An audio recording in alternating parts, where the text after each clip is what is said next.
There's one thing I get more questions about than anything else, and that is how to be a beginner. That's not the question they ask. The question always is, I'm a beginner, basically. The discomfort of being a beginner. Tell me how not to be a beginner quicker. Tell me how to not spend this money and time being a beginner. So it started me thinking, what would it look like to be a completely amazing beginner? When I was first at university, I went to do a degree in computer science, first of all, and it was a very bad fit for me. Almost everybody else in the class had already done computer science at school, and I hadn't. There were just 10 of us or so who hadn't. One of the others was an amazing beginner because she would sit in the tutorials and she would ask the most ridiculous questions. And I would cringe next to her knowing that this was a stupid beginner question. She was a mature student. She was 20 years older than me. And she just had no self-consciousness about being a beginner. She was like, yeah, I don't get it. Tell me. Explain this to me. I don't get that first word you used. You know, what does the mean? Being an amazing beginner and being okay with being a beginner and moving out of being a beginner faster is just being prepared to be a beginner, allowing yourself to be a beginner, accepting it and owning it.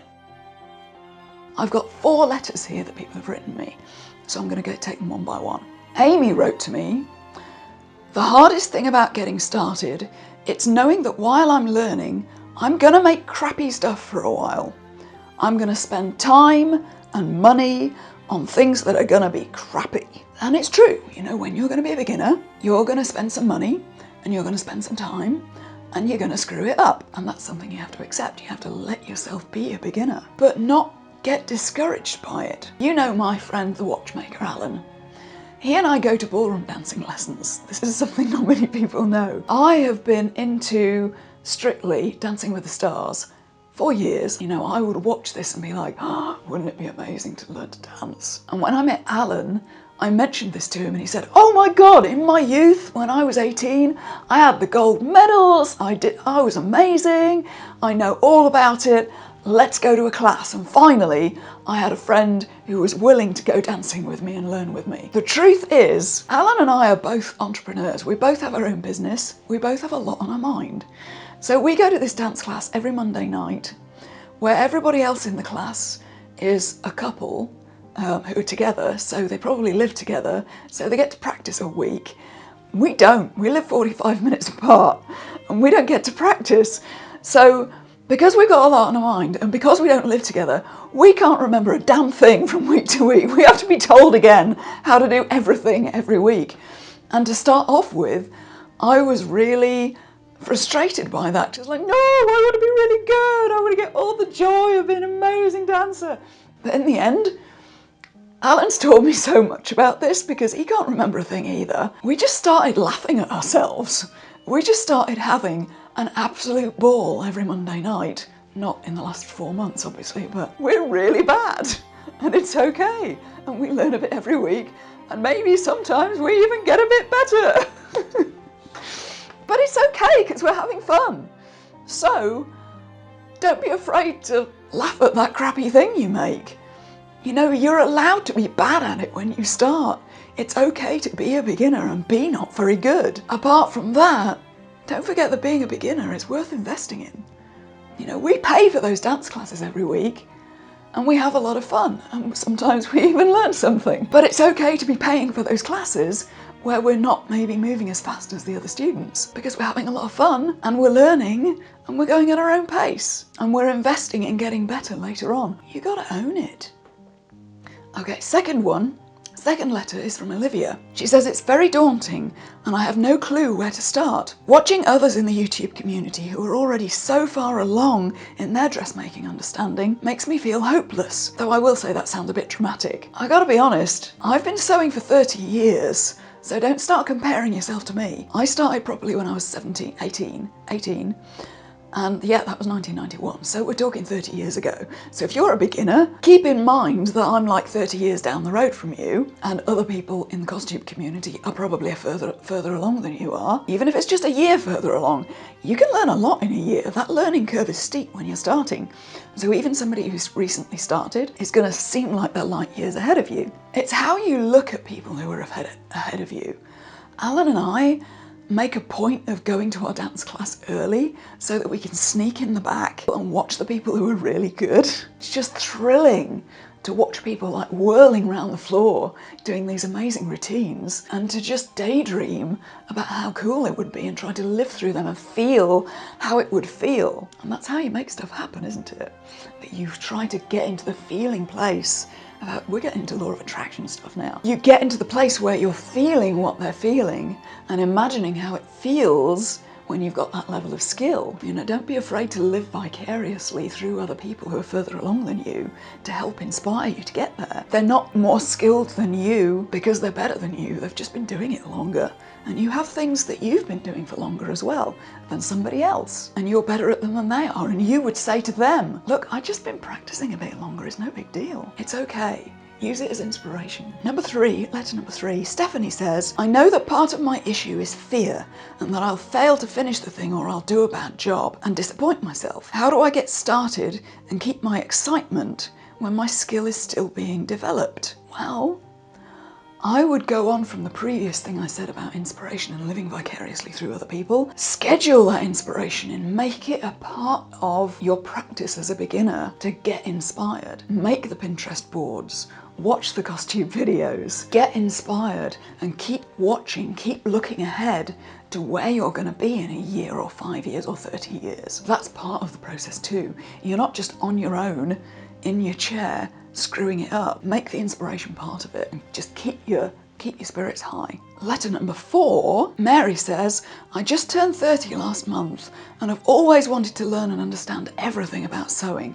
My issue is that I don't understand what I'm reading, what I'm watching, or even where to start. That's understandable. I mean, when we start talking about sewing in our videos, some of us, it's very hard not to start using the vocabulary and the terminology of sewing that a complete beginner just coming into costume is not necessarily going to follow it very well. It's okay to watch stuff even if you're not picking up every single thing. Like learning a new language, you're not going to pick up every word and nuance of what somebody's saying in French the first time, but you're trying to get the gist of it. Oh, I see kind of where they're going with this. Pick the bits up that you can. In terms of where to start, it really doesn't matter when you're a beginner. Find a book, find a class, find the right videos. The important thing is to find people that you resonate with, whether it's a book that's really beautiful and inspires you, or a teacher who is like you and understands you. Look for people you resonate with. And other than that, it really doesn't matter where you start, because when you're a beginner, everybody's pretty much teaching you the same sorts of things to just get you off the ground and get you to start sewing. As you get into it,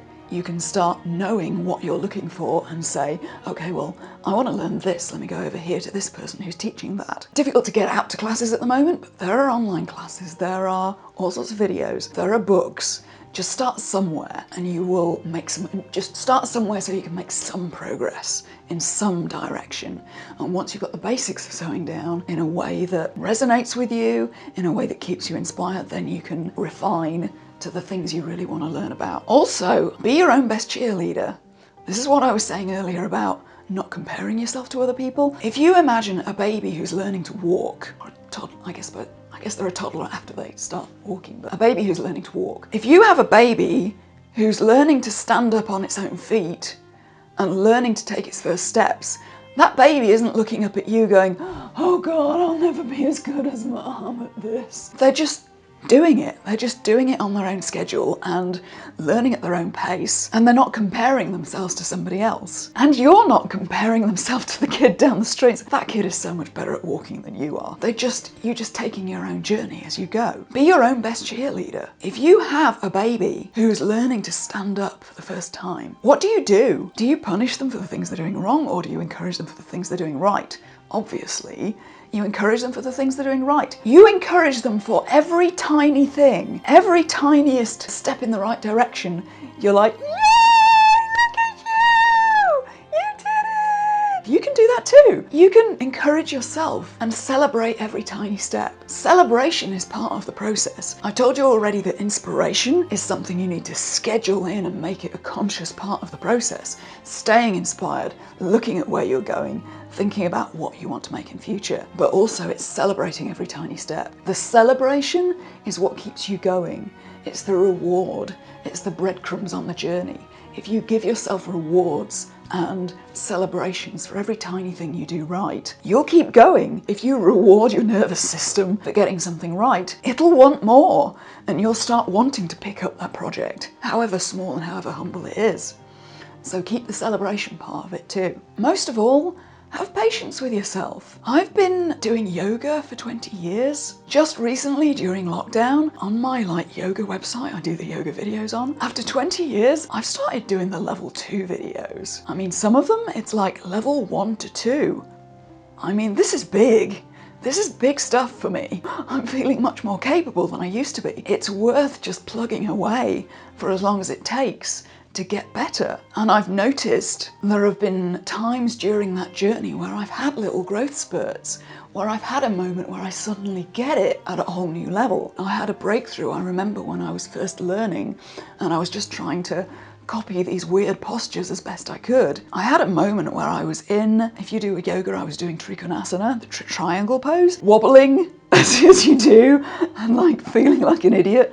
But I had this moment where it stabilized and I could just stand there in this posture. And then this moment I just relaxed and I felt the stretch of it. And I was like, oh, this is what it's supposed to feel like. It was such a breakthrough moment. And you've got to be living for those moments where you have a little spurt and you just get it. Those of you who are teachers will know what it feels like and know how gratifying and satisfying it is when you have a student who just suddenly the eyes go wide and they're like, oh, I get it now. So you're looking for those moments. So have the patience to plug away for long enough that you have those, oh, I get it moments. Or that moment when it's like, oh, look at that, I did it right. Look, you want to be posting it on your stories. I did that stitch right. That stitch went right. Look at me. I did it right. Yay. So you get to celebrate the small wins. You get to celebrate the growth spurts. Every little step. Give yourself the gift of celebrating and concentrating on those growth spurts and savor those growth spurts, whether it's in sewing, whether it's in a journey like yoga or dancing. My business journey, for heaven's sake. Many people look up to me for my success with my business. I started out trying to be self-employed in 1996 when I came out of university, and I didn't get anywhere for 10 years. I was just plugging away, trying stuff, having fun, you know, laughing, being a beginner, enjoying being bad at it. I was terrible at it for 10 years. 10 years in, I get the idea for the business that's really going to work and do what I can with it and find problems and solve them. And even to this day, there are problems on my computer I've got to go and figure out. My business isn't all smooth sailing, but you just keep figuring it out a little bit more, a little bit more, a little bit more. I'm still a beginner in the eyes of somebody who's been doing this for a lifetime. So enjoy being a beginner. Enjoy it. Don't try to pretend that you can get out of it faster or strive to get out of it faster. That's how you end up being a bad beginner or a beginner who's not good at being a beginner. If you want to be good at doing something, be prepared to learn how to be an amazing beginner. So, in the comments below, tell me one way in which you have been an amazing beginner at something and one really great moment that you've had as a beginner that helped you move forward, that helped you feel like being a beginner wasn't such a terrible thing.